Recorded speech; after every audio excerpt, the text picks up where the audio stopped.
Bien, nous avons effectivement enregistré 3 buts qui ont été marqués au cours de cette rencontre. 15 minutes en images et en compagnie des Lyonnais qui se trouvent à mes côtés. Daniel Ravier, Bernard Lacombe, l'entraîneur Aimé Mignot, Aimé Jacquet, puis également mon camarade Paul Laporte. Les Lyonnais, tout en blanc, se présentaient leur équipe habituelle. Et on peut dire, Aimé Mignot, sans donner le résultat, que ces Grecs ont tout de même été très impressionnants.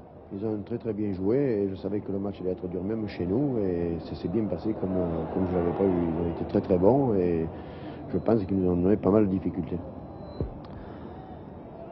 En position d'ailier gauche, Mario qui tente sa chance de trop loin pour inquiéter le gardien grec Stepas. Nous sommes ici en deuxième mi-temps. Je vous donne la marque. Après la première période, les Lyonnais avaient ouvert la marque par Bernard Lacombe à la 10e minute de jeu sur une passe de Ravier. Ensuite, après ici vous voyez le but réussi par les Grecs, le deuxième but. Ils avaient égalisé en première mi-temps par leur avant-centre, par leur ailier gauche Aslanidis. Et nous revoyons ici le deuxième but grec qui part vraiment et en évitant le gardien Chauveau. Vous voyez, il donne l'avantage à la formation de Salonique qui donc après 55 minutes de jeu, Salonique menait 2-1. C'était tout de même, Aimé Jacquet, une surprise de voir ces Grecs aussi efficaces. Oui, surtout que nous avions dominé le match, surtout en deuxième mi-temps. Et sur une contre-attaque, nous avons pris un deuxième but qui était un peu inattendu. 2-1 donc pour cette formation de Salonique qui a bien joué. Elle possède d'excellents joueurs, notamment les deux ailiers, le numéro 11 Mario et puis le numéro 11 Aslanidis et le numéro 7 Paridis. Et là sur cette contre-attaque lyonnaise, regardez bien Aimé Jacquet qui sert Fleury Dinalo. Le gardien a presque bloqué, il a tout de même relâché le ballon et Fleury qui a bien suivi a pu tromper et marquer ainsi le deuxième but lyonnais. Donc c'est l'égalisation, 2 buts partout. Nous allons revoir cette action. Jacquet qui parvient du bout du pied à donner à Fleury Dinalo, mais le gardien est bien sorti. Je vous laisse commenter, Daniel. Et oui, c'est une balle profonde sur Fleury. Je pense que le gardien avait le ballon, mais il a réchappé et Fleury, qui est toujours à l'affût, a glissé le ballon dans le but vide, comme on peut le voir. Voilà, donc c'était un peu heureux ce deuxième but. Effectivement, un but heureux, mais tout de même à 2 partout. On pensait que les Lyonnais allaient essayer de faire la différence, mais ils ont quand même bien joué ces joueurs grecs. Oui, ils ont très bien joué et je pense que le match là-bas, le match retour sera très difficile pour nous. Bernard Lacombe, pas eu trop de problèmes avec la défense grecque?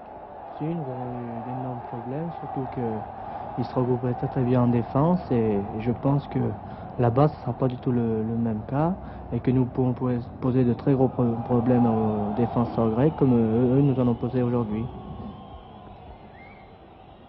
Daniel Ravier, que pensez-vous un peu de la condition physique des Grecs? J'ai l'impression qu'ils ont joué vraiment pendant 90 minutes et à toute allure. C'était très dur, ils nous suivaient constamment. Pour les passer, c'était très dur, ils ne s'étaient jamais battus, ils revenaient toujours. Enfin, vraiment, ils m'ont fait vraiment une grosse impression et chez eux, ça va être très dur. Enfin, en football, rien n'est impossible et qui sait. Ce n'était pas terminé, donc après 56 minutes de jeu, les deux formations étaient à égalité et là, les Lyonnais faisaient vraiment le pressing en essayant de faire la différence à 2 partout après les buts réussis par Lacombe. Une très belle reprise de volée, on peut le dire, en première mi-temps. Le deuxième réussi par Fleury Dinalo, le capitaine lyonnais. On pensait que l'OL... Vous voyez l'arbitre britannique, M. Wright. Que pensez-vous de l'arbitrage, Aimé Mignot? Je pense que l'arbitrage a été très bon. Oui. D'ailleurs, le match n'a pas été tellement dur à arbitrer, d'après moi, mais l'arbitre a été très bon. Il a distribué un seul avertissement, un joueur grec, au cours de cette rencontre.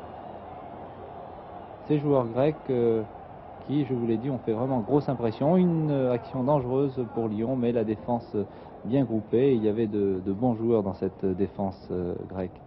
Oui, surtout qu'elle était renforcée avec un libéro, du marquage individuel par les 3 autres arrières, et puis un premier rideau défensif qui était 4 joueurs du milieu de terrain, comme Aimé Mignot nous en avait averti. C'était notre gros problème. Enfin, ils n'ont tout de même pas fermé le jeu après avoir encaissé un premier but et après l'égalisation lyonnaise. Disons que c'est un peu notre déception, du moment qu'on avait fait le plus dur en marquant ce premier but. Et ensuite, on s'est un peu désintégré et le but, l'égalisation a chauffé et nous avons pris cette égalisation à peut-être 1 minute ou 30 secondes de la mi-temps. Ça nous a été fatal, quoi. Surtout moralement. Donc, après 60 minutes de jeu, là, 1 heure de match, les Lyonnais et les Grecs sont à égalité, 2 buts partout. Les offensives lyonnaises se multiplient. Il y avait, je vous le signale, beaucoup de monde au stade de Gerland, plus de 30 000 spectateurs. Daniel Ravier qui tente de servir l'un de ses partenaires dans la surface de réparation. Mais vous voyez, la défense grecque essaie de capter tous les ballons. Elle y parvient très souvent. Serge Chiesa, qui m'a semblé peut-être un petit peu fatigué ce soir. Oui, Serge a peiné ce soir et je me demande bien ce qu'il y avait. D'ailleurs, demain je le verrai. Et d'ailleurs, à la mi-temps, il me l'a dit. Il m'a dit, je sais pas ce que j'ai. On dirait qu'en courant, je me fais les coques en jambes tout seul. Et effectivement, il est sur la brèche depuis le début de la saison, même avec l'équipe de France. Et je pense que maintenant, il aurait besoin d'un peu de drame. C'est que nous avons encore 3 matchs de championnat à jouer la semaine prochaine. L'autre ailier, Mario, qui sert Fleury Dinalo, aux prises avec 2 joueurs grecs, 3 joueurs grecs même. C'est un coup franc pour l'Olympique lyonnais. Serge Chiesa, qui, on vous l'a dit, semblait un petit peu émoussé au cours de ce match.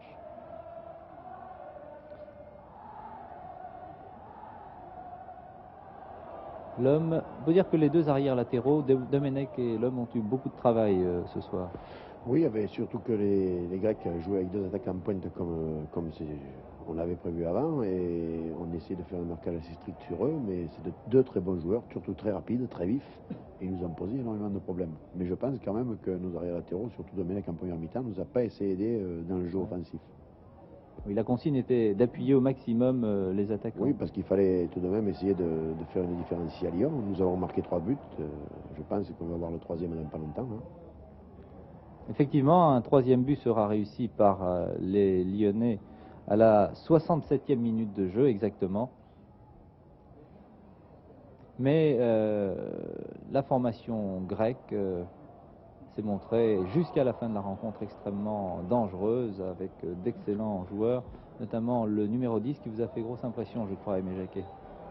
Non, le numéro 6 oui. qui a été à la base de tous les contre-attaques. Et puis c'est un joueur qui nous a posé beaucoup de problèmes, en ce sens qu'il s'est promené un peu partout et a organisé le jeu.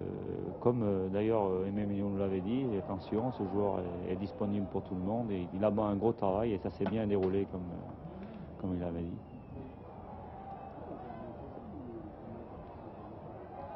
Ah, une action qui aurait peut-être pu coûter cher à la défense lyonnaise, contre-attaque par Bernard Lacombe, qui était tout de même suivi de très près par son garde du corps, Bernard. Oui, il me suivait, même quand je revenais dans mon axe de terrain, il me suivait partout et je pense que ça nous a assez gênés. Mais là-bas, je pense que nous allons les embêter, nous aurons plus de champs.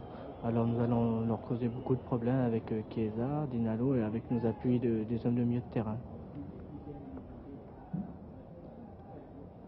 Nous en sommes ici à la 64e, 65e minute de jeu après une faute commise sur un Lyonnais. L'arbitre, Monsieur Wright, qui a suivi de très près ce match, toutes les actions, qui a fort bien arbitré, mais Mignot vous l'a dit. Et ici un coup franc avec une tête de Mario, le ballon passant au-dessus, début gardé par Stefas, qui a été bon d'ailleurs, il a eu à intervenir à plusieurs occasions devant les attaquants lyonnais.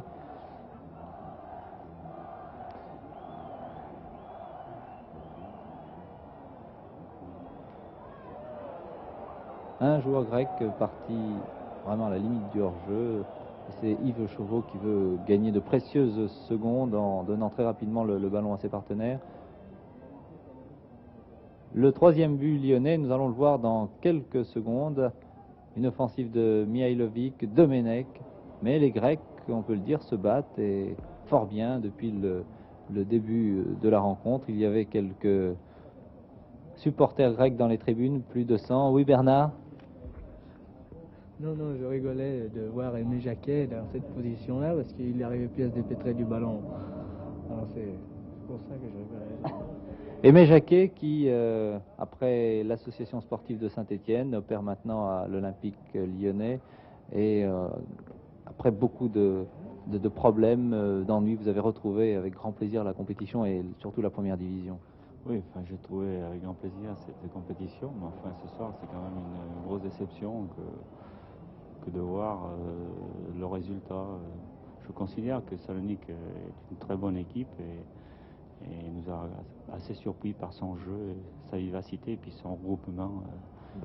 C'est-à-dire dans le jeu moderne, je pense qu'il n'a rien à envier à personne. Et il faut préciser que cette équipe grecque avait tout de même réalisé un très bon résultat, une bonne performance au tour précédent en éliminant la formation de Legia de Varsovie, c'est bien cela, Oui. que vous connaissez d'ailleurs puisque vous l'avez rencontré en Coupe d'Europe avec Saint-Étienne. Oui, sûrement, c'est pour éliminer Varsovie. En plus, quand on connaît le résultat des Polonais en Coupe du Monde, en équipe nationale, ça laisse quand même augurer une très bonne équipe. Enfin, il faut remarquer aussi que Salonique est très bon défensivement, surtout par son jeu de tête. On voit que les garçons aiment beaucoup jouer à la tête. Aujourd'hui, il était très difficile de donner des balles profondes et en hauteur. Alors, on a essayé de donner à ras de terre, mais vous savez, une balle à ras de terre est vite interceptée. Et on a eu beaucoup d'ennuis de ce côté-là. Et leur contre-attaque était très rapidement menée. On vient d'en voir une, enfin il y a quelques secondes, qui aurait pu inquiéter Yves Chauveau. Et ici, peut-être une occasion manquée par Bernard Lacombe. C'était Fleury Dinalo, oui, le capitaine, dans la surface de réparation. Et pourtant, les Lyonnais vraiment se battent. Daniel Ravier ici. Serge Chiesa qui joue chaussettes baissées, vous le voyez. Nous sommes, je vous le rappelle, en deuxième mi-temps. La marque est toujours de 2-2. Et ici, la défense grecque concède un corner, très précisément à la 67e minute de jeu. Corner.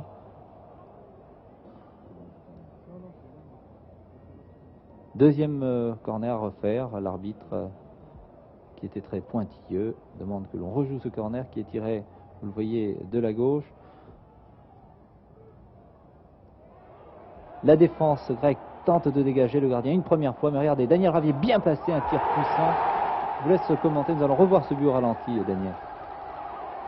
Oui, c'est là que j'ai vu Bernard qui était en train de tenter, et j'ai dit tiens, si la balle pouvait sortir, je serais bien placé, et puis immédiatement la balle est sortie, et j'ai pas cherché à comprendre, j'ai frappé dedans, et je l'ai mis dedans.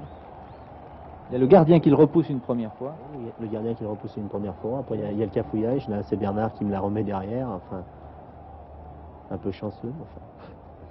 Oui, malgré le rideau défensif de la formation grecque, Daniel Ravier, vous voyez, marque le troisième but pour Lyon. Mais malheureusement, la formation grecque de Salonique va égaliser à la 83e minute exactement. Et donc, partager les points à 3 partout, on peut dire que les chances lyonnaises sont assez compromises quand même, Émilie. Oui, disons en pourcentage, disons que nous avons 30% de chance à Salonique, mais je pense que ces 30% nous les jouerons à fond. Il nous faut à tout prix gagner là-bas.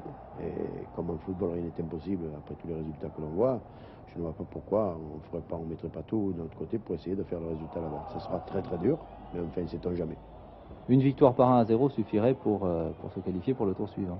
Oui, 1-0, et surtout que les Grecs, le match du 0-0 leur suffit. Alors il se peut que justement ils cherchent à conserver ce 0-0, ce qui pourrait peut-être nous faciliter la tâche à nous. Voilà, donc je vous rappelle le score ici au stade de Gerland, devant plus de 30 000 spectateurs par une soirée assez fraîche. L'Olympique lyonnais et Salonique ont fait match nul 3-3.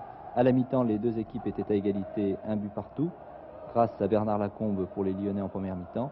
Et en deuxième période, Fleury Dinalo et Ravier ont marqué les deux autres buts lyonnais, qui permet donc à cette formation de faire match nul contre Salonique, 3-3.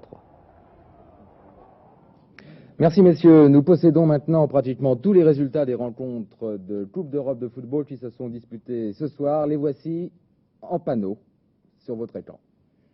Coupe des clubs champions.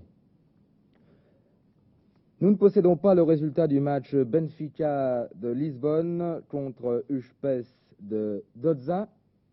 En revanche, Celtic de Glasgow, Vejle 0-0. L'Étoile Rouge de Belgrade a battu Liverpool 2-1. Bruges a battu Bâle 2-1. L'Atlético de Madrid a battu Dynamo de Bucarest 2-0.